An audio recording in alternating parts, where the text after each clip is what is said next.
And Alex, now the big picture at this hour. Former members of the Bush administration are out in force today attempting to discredit Tom Ridge, the first head of the Homeland Security Department.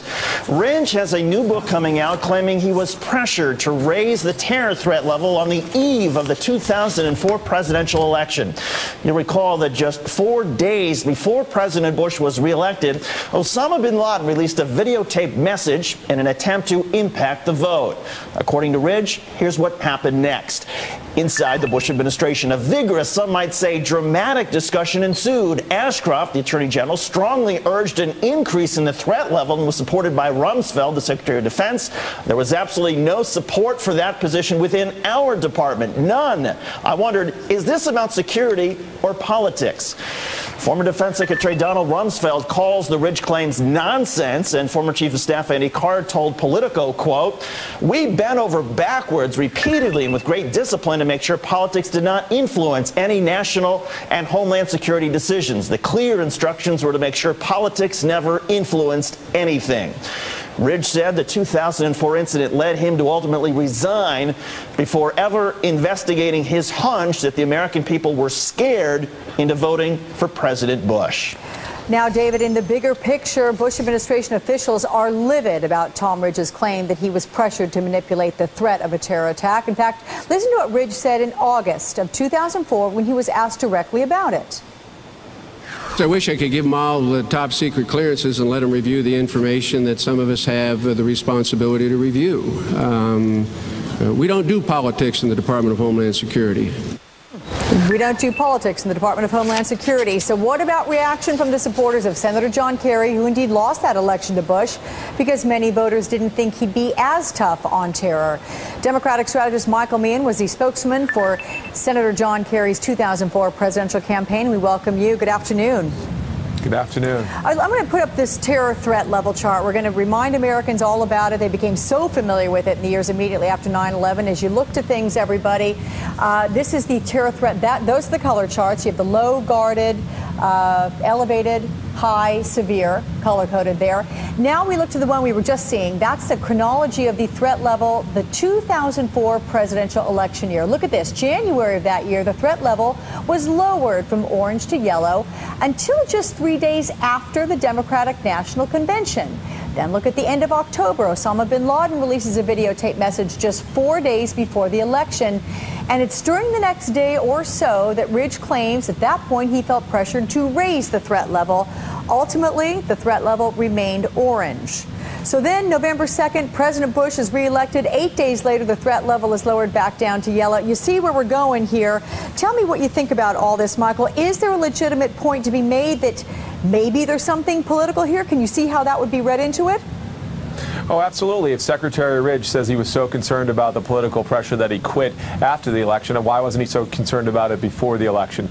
Back 5 years ago at the Democratic Convention, John Kerry had laid out a very strong case by why he would be tough on fighting terrorism. The scathing 9/11 Commission report had just come out 2 weeks before that had the Bush administration on the heels. And then 3 days after our post-convention bounce, you have Secretary Ridge raise the levels in Washington and in New York on the financial sector, so there was part of the country where the threat level was raised. Then you have, on the eve of the election, another move by the Homeland Security Department to move this up. So it raises questions because Tom Ridge is a serious guy, serious enough to quit. It's just amazing that we have to wait 5 years to find out the truth. I mean, these are the same people who this summer say don't trust the government because to fix health care, but now we got someone who used to run the government saying you shouldn't trust the government. I mean, which is it? Michael, I wonder if you can quantify the polling suggested that the voters tended to trust, for whatever reason, the Bush administration more. But I wonder if you can quantify how many votes it cost you when that was put front and center in front of the voters, for example, with the bin Laden videotape 4 days before Election Day. Yeah, in all presidential elections, the people who are undecided wait to the last 7 to 10 days to make a decision. And so in the middle of this, we knew we were taking on an incumbent president in the middle of a war, and we had made a case for why John Kerry could be the commander-in-chief. But when you have manufactured information coming from the government to raise people's fear and anxiety, it's unpatriotic. It's just, we knew that the Bush White House would do anything possible to get reelected. It's just shocking 5 years later that one of their own cabinet secretaries comes forward and says this. So I'm curious, Michael, why now? Because we look at what happened back then. Ridge made this very different claim in the book that's called Bush's Law. In fact, here's what Peter Baker writes about in the New York Times. The quote goes, asked by Eric Lichtblau of the New York Times if politics ever influence decisions on threat warnings, he volunteered to even take a lie detector test. Wire me up, Mr. Ridge said.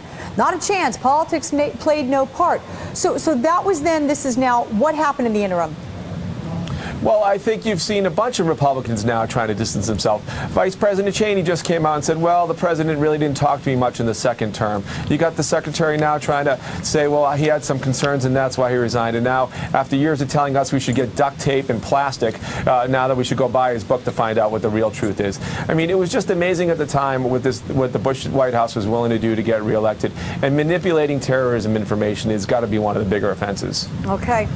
Michael Meehan, Democratic strategist, thank you very much for that.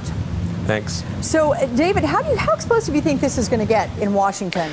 Alex, I actually think this is a blockbuster. I mean, this is huge. I mean, anytime somebody uses the threat of terrorism or frightens people about the prospect of terrorism in order to win votes or score political points, that in itself is terrorism. And I'm not saying that it's never been done before, but I think people are already so outraged over the Bush-Cheney administration and the way evidence was cooked and the way things were shaped to try to mislead the American people. This is yet another chapter. And again, it underscores for a lot of people why there's so much about the Bush administration that they simply cannot stand.